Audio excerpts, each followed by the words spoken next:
yang paling kecil. Harus nyari pesawat.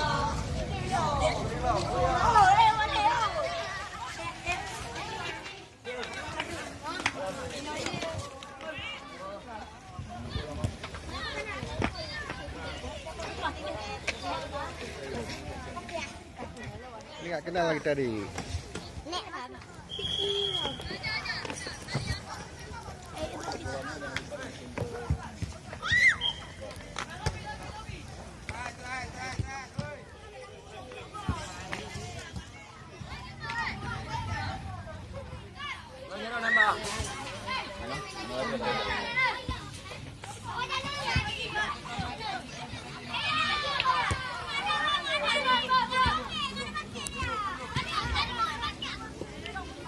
Masuk terus lapangan.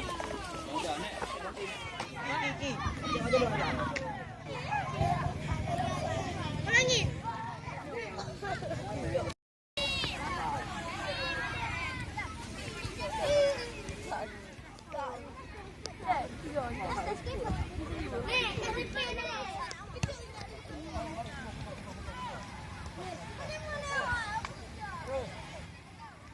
Selamat datang.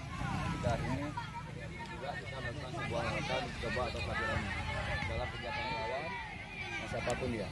Tolong kita perlihatkan permainan yang baik, yang bagus dan fungsi masing-masing. Tidak bisa menggeser ke posisi lain dan juga harus saling menutup antara satu sama lain. Ya, nah.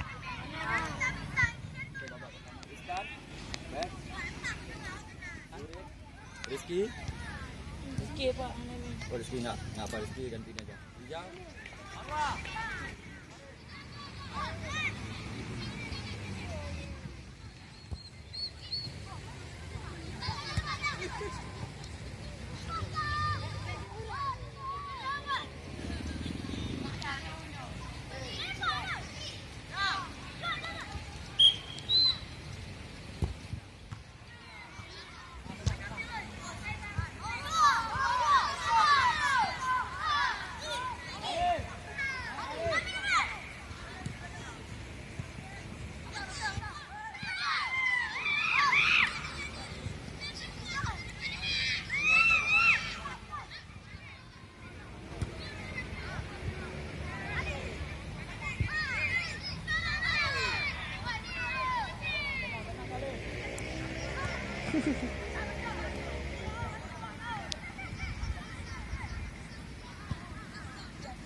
Tatlong ko din sa